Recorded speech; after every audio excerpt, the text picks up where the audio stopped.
Hi, I'm Alex. Hi, I'm Alexa, and we're Al Squared. We both read Beautiful Boy by David Sheff. Neither of us had any previous exposure to David Sheff, but we did hear about another book called Tweak, which is the same story, like the same storyline as this one. It's just from the perspective of the main character, Nick, as opposed to from the perspective of his father, David. Yeah, so this story is about the father's perspective of his son's addiction, while Tweak is about his own addiction. Mm-hmm. And so basically, just a quick summary, Beautiful Boy is a memoir written from the perspective of David Sheff, and he's just talking about his life and how he's dealing with his son's meth addiction. And so he starts writing it right when Nick is born. And like from the beginning, we kind of see how innocent Nick is, and like he's kind of like a perfect son. Like he's athletic, like he's a good student. Yeah, he got into a good school. He went to Berkeley. And then we quickly see him starting to like use like drugs, and like when he's like how old, like 12, he Yeah, buys so his at first pack of 12, cigarettes. his father asked him about cigarettes, and then like I think that around like that same age, like his father caught him with like marijuana, and like they had such a close relationship that he kind of expected his son to like be open about it and like be able to tell him about it, like just like out of like I don't know, like out of nowhere, I guess. But he only brought it up when he like caught his son with it, and you see like, that's the first time you see his denial with his son, where like he wants to believe his son, he wants to trust him, but in the back of his head he's like he knows that he could be lying, but he wants to see him as the innocent young boy he is, because I feel like most parents just like want to see their kids. They're kind of like blindsided by that. Yeah. And so then when he's only like 17 years old, we start seeing him abuse like alcohol and like mind altering like drugs. And then his father finally like realizes like he like comes to terms with his addiction, but it's kind of too late because he's like gone from like marijuana to like meth. And then we see his father in two different stages. We see him kind of like what you said, he's kind of in denial, like he doesn't really want to accept it because of like him seeing his kid as like so innocent, like he doesn't want to accept the fact that his kid is like addicted to drugs and like meth. But then like he finally like accepts it, and when he does accept it, he kind of uses like he's a journalist, so he kind of uses like writing to cope with it, and like he uses all of like his journalist skills to kind of like research this topic and like research like his addiction, and he comes to say like addiction is like a disease and like it should be treated like one. Yeah, like you definitely see that. I feel like since Dave divorced his wife at a young age, he feels it negatively affected Nick. So I feel like Dave tries to be the best parent he is and always be there for his son. Like even before he had like a meth addiction, he would try to read up on like how to deal with like kids with like marijuana. He educated his son on like the bad effects of marijuana, and like Dave had like a personal experience with marijuana and how like he tried it as a kid and he understands that, but he didn't want his like kid to go through that same thing. And he kind of said like, do as I say, not as I do. And even like Nick's stepmom Karen, like she wanted, it was a bit like awkward situation for her, but she wanted to be like have the best experience, and they didn't want to further traumatize Nick in his childhood. And then as the book goes on, we see how like not only does Nick addiction grow worse, but also like the parents and like the family state of mind and like their family dynamic also like grows worse. So what do you think the purpose of this book was? I think the author's purpose was kind of he documented his whole like son's addiction to meth. I think it was to provide like insight and like to give hope to like people who are dealing with like the same kind of situation, like people who are going through the same thing. They can turn to this book and like find comfort and like get hope. Guidance. So like okay, so yeah, people saw it as guidance. So whenever he would publish a piece of work, like people would like respond back to him, or like they would think it was like their own story that was being published, because even though like they feel like they're alone, like they're the only one who's struggling with this, like when people publish their stories or share their own stories, like they were able to see that they're not alone, and they're like other people are dealing with the same thing. And like even when Dave went to like I think Anon meetings with his son, like other people talked about like their experiences with like their children's addiction, and that helped like kind of like lessen the blow whenever he got blindsided by his son, because he like heard of this story before, and like other people have like experienced it, and like they kind of shared like how they like guided through it, so it kind of was like support for them. So I feel like that was like the main purpose for that, and also just to be able to cope with his own like feelings as well, because I know like whenever he struggled with something, he would try to either write or like read just to escape like the current moments of his life.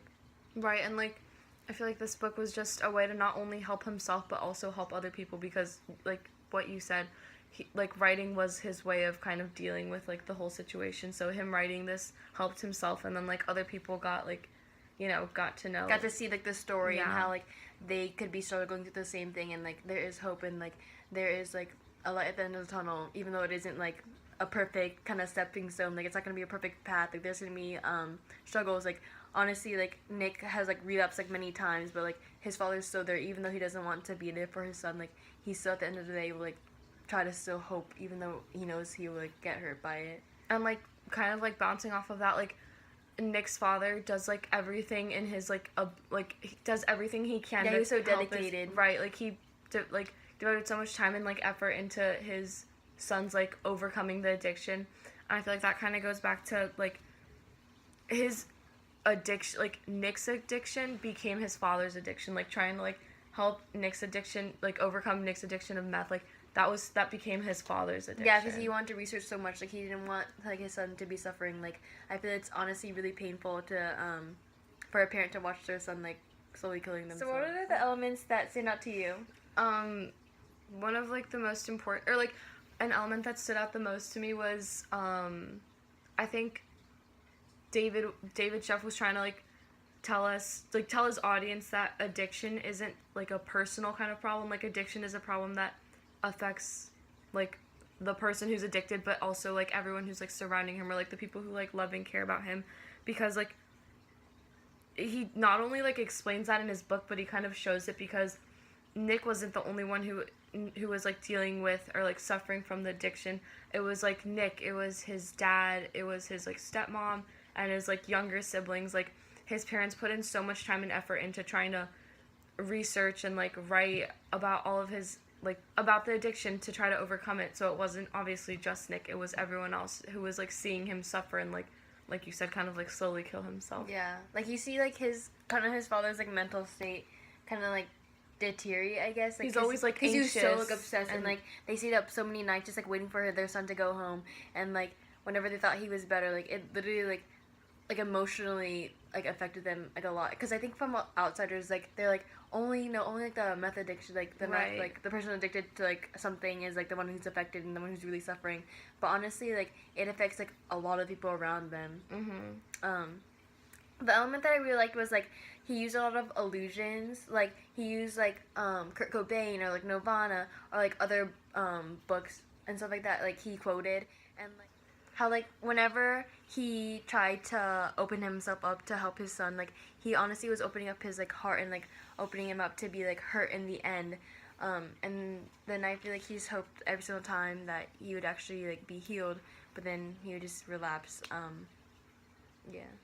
Like at the time that his son was listening to like Nirvana and like Kurt Cobain, like he added in those quotes, I feel like methodically and like on purpose, because I felt like those quotes like those quotes supported like what was happening at that time, and like kind of was a different perspective but showed the same kind of emotion. And I feel like Nirvana and like Kurt Cobain kind of have like the connotation of like drug abuse and like drug addiction, and like ultimately Kurt Cobain's drug addiction led to him like committing suicide. Another like element that I found was that like it was like a reoccurring cycle where like he would try to Dave would try to like help his son like get like healed, and then his son would heal, and then like he would become sober, and then like shortly after he would come relapse, and then whenever Nick like relapsed on meth, like it like hurted his dad like so much because he tried so hard, and he thought that finally was like the last time, and that like he finally like, healed his son, and like he didn't want to be like so vulnerable, but honestly like it hurt him like how like because he thought it was like the last time, and how like he finally thought like he was healed. I think also like he's working so hard to try to like finally like cure his son from like the disease of like his addiction. So I feel like every time that his son did relapse, like he felt like he had failed him, like he had failed his son, which is like hard because it's his son and like he's addicted and he's trying to cure him. Yeah. So Alex, would you recommend this book, and what effect did it have on you?